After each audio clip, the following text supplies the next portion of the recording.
Company के CEO सत्याकी Ghosh मौजूद हैं। सर नमस्कार, स्वागत है आपका। तो इनफैक्ट सबसे पहले तो समझना चाहेंगे इस बार के अर्निंग्स के कुछ की हाइलाइट्स।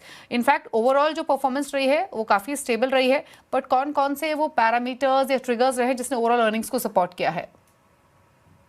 तो सबसे ज्यादा support ma'am garmenting export business ने किया है। ट्रम्प का टैरिफ जो मोरलेस इक्वेट हो गया एंड डिसएडवांटेज इंडिया का चले गया, उसमें एडवांटेज हुआ है। Some of our US customers are back and UK FTA that the central government did really helped. वो स्टार्ट 15 जुलाई से हो रहा है, बट ऑर्डर्स फर्स्ट क्वार्टर से आना चालू हो गया है। तो सेकेंड क्वार्टर थर्ड क्वार्टर में उसका एग्जीक्यूशंस दिखेंगे। और यूरोप का एफटीए की जो बात हुई है, जो होने में 6 से 9 महीना लग सकता है, बट उधर से भी इंक्वायरीज बढ़ गई है। प्लस हम लोग पहले जब यूएस का टर्मोइल चल रहा था, तब हमने यूरोप और यूके में काम काफी किया था। वो सैम्पलिंग में आ रहा है अभी। तो अगले 1 साल के अंदर आपको उसका इफेक्ट भी दिखेगा। गारमेंटिंग 50% अप है फर्स्ट क्वार्टर में अगेंस्ट लास्ट ईयर। प्रॉफिटेबल हो गया है। 1100 बीपीएस प्रॉफिटेबिलिटी शिफ्ट हुआ है वो एसबीयू में। तो काफी सपोर्ट उससे मिला है। और हमारा फैब्रिक बिजनेस भी ठीक रहा है। बेस लास्ट ईयर बड़ा था बिकॉज फोर्थ क्वार्टर में उसके पहले साइबर अटैक हुआ था, तो बिलिंग काफी फर्स्ट क्वार्टर में गई थी लास्ट ईयर। तो इस साल वो होने के बावजूद भी प्रीमियमाइजेशन और कैजुअलाइजेशन दोनों तरफ काम किया। और शूटिंग में हमने कलाकृत एक रेंज लॉन्च किया कैजुअलाइजेशन का, वो उसने भी काफी अच्छा हुआ है। एंड वूल का बिजनेस भी अच्छा चल रहा है। और शर्टिंग में लिनेन का बिजनेस अच्छा चल रहा है, तो उधर भी प्रीमियमाइजेशन क्लियरली दिखाई दे रहा है। अच्छा मिस्टर घोष, इनफैक्ट एक चीज़ तो क्लियर है कि अगर हम रेमंड लाइफस्टाइल की इन पर्टिकुलर बात करें तो पूरी कोशिश है ब्रांड को अपैरल सेगमेंट में वापस से रिवाइव करने की, लॉस मेकिंग स्टोर्स को क्लोज करने की, प्रीमाइजेशन पर ज़्यादा फोकस करने की। तो जो ये लॉस आपका वाइडन हुआ है इस क्वार्टर में, ये क्यों हुआ है? प्लस इस क्वार्टर में भी क्या कुछ स्टोर्स जो लॉस मेकिंग रहे हैं वो क्लोज किए हैं, या फिर स्टोर पर्सपेक्टिव क्या स्ट्रैटेजी है आपकी यहाँ से? तो पहला तो प्रॉफिट की बात करें, एबिटा लास्ट ईयर से 11% अप है एट 135 crores। पैट लेवल में लॉस थोड़ा बड़ा है। One of the reason is जब सूटिंग में बिजनेस नहीं होता है, जो कि मेरा हाईएस्ट ग्रॉस मार्जिन बिजनेस है, और वो बिजनेस आता है गारमेंटिंग से जिसका कि ग्रॉस मार्जिन सूटिंग से कम होता है, तो वो मिक्स चेंज हो जाता है, उसमें पीबीटी में थोड़ा फर्क पड़ता है। और फर्स्ट क्वार्टर हमारा सबसे छोटा क्वार्टर रहता है। जो अगला क्वार्टर होगा वो 2000 करोड़ के ऊपर का क्वार्टर होगा। और वो क्वार्टर में जैसे ही वो 400 450 करोड़ एक्स्ट्रा सेल आता है फर्स्ट क्वार्टर के ऊपर, वो सारा ग्रॉस मार्जिन जाके पीबीटी तक, पैट तक फ्लो इन करता है। तो सेकंड क्वार्टर से पैट पॉजिटिव दिखेगा, और साल के एंड में पैट 200 करोड़ के ऊपर ही रहेगा। तो ये माइनस होने का कोई चांस ही नहीं है। It's a good start. We are on budget and we are on budget for the full year. बाकी स्टोर्स की जहां बात रही, हमने लॉस मेकिंग स्टोर्स साल बिगिनिंग में ही बोला था कि हम कम करने का कोशिश करेंगे। तो फर्स्ट क्वार्टर में हमारा स्टोर्स नेगेटिव रहा, actually in the sense negative opening रहा। हम कैलिब्रेटेड ओपन कर रहे हैं। 18 स्टोर ओपन किए हैं, 40 स्टोर बंद किए हैं, तो 20-22 स्टोर का फर्क पड़ा है ईबीओ में। ये इस साल चलते रहेगा। We will open calibrated stores in the high throughput areas etcetera, and we will rationalize the stores that did not make sense, ताकि हम एक टाइम पे तैयार रहे अगला ग्रोथ के लिए ईबीओ में। बट गारमेंट में अगर देखने जाए तो ई कॉमर्स में +15% ग्रोथ है। एलएफएस लार्ज फॉर्मेट स्टोर में 30% ग्रोथ है। बट इसमें भी क्या होता है, उधर थोड़ा मार्जिन शेयर करना पड़ता है पार्टनर्स के साथ। तो ईबीओ ग्रोथ जब आता है तो प्रॉफिटेबिलिटी बेटर रहता है। But that is a question of next year. This year is about consolidation and getting the thing corrected, and while growing in the more modern channels of e-commerce and LFS. तो garmenting business भी तरीके से directionally ठीक है।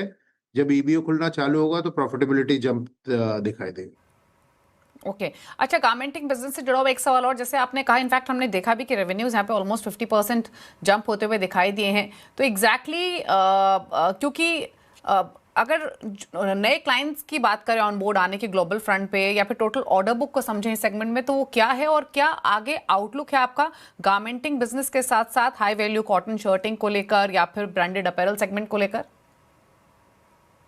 तो order book की अगर बात करें तो आप देखिए 31 जुलाई हमने दिसंबर तक की बुकिंग क्लोज कर दी है, विच मीन्स दिसंबर तक हमारा फैक्ट्रीज फुल है। और हम 1 अगस्त से जनवरी फोर्थ क्वार्टर का ऑर्डर बुकिंग चालू किए हैं in export business. So garmenting business is looking at a very, very good year actually. If you look at cotton shirting business also our factories are full for the next 90 days, and the ordering booking process is on. So there is no stress over there also. अगर आप अप्रैल business देखें तो अभी हमने just close किया on 28 जुलाई अपना next summer की booking, and the booking has gone on plan and it is +20% over last year summer booking. So next year start भी अच्छा होगा. और अभी जो विंटर की बुकिंग है जो कि हम पहले ही कर चुके हैं ऑटम विंटर का, उसमें भी विद अ +5% प्राइस इंक्रीज जाएगा, and we are overbooked on that also.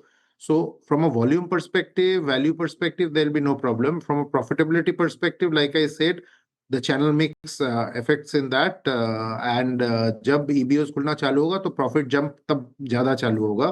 तब तक raw material price में थोड़ा pressure है, war का थोड़ा pressure है, uncertainties है.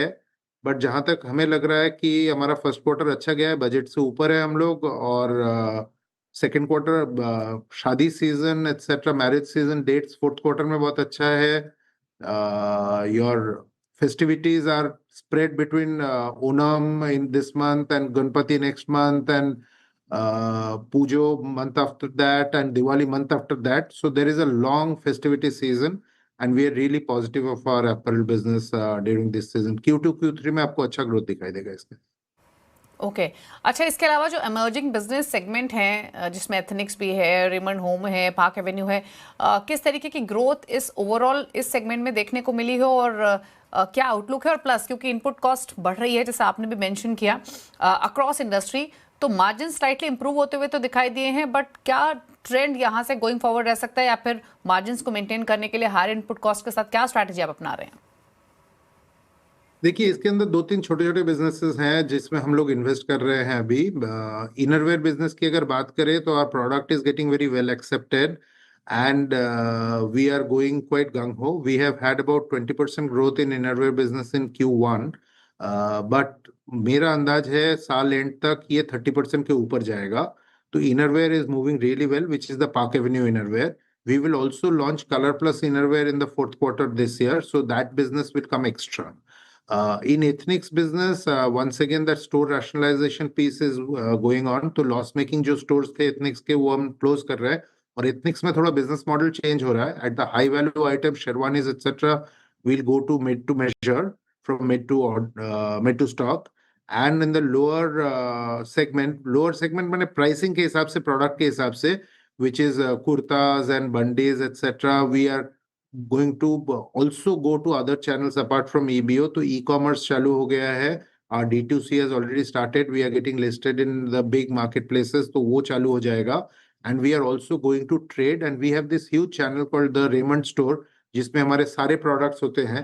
उसके अंदर हम अभी ethnics के basic products रखना चालू करेंगे.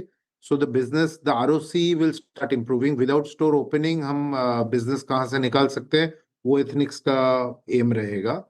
So those are the two important businesses on that side. We've launched an ultra luxury segment called Chairman's Collection, which is absolutely at nascent stage. 2 months हुआ है. Nothing to talk about, but we have opened a flagship store in Bandra Linking Road. So it's a state-of-the-art store, beautiful store. One can come and visit. It's ultra luxury from the House of Raymond. Everything is made in-house, and it reflects the lifestyle of our chairman. So it's absolutely top end. Okay चलिए, शुक्रिया sir आने के लिए CNBC आवाज पर earnings पर बातचीत करने के साथ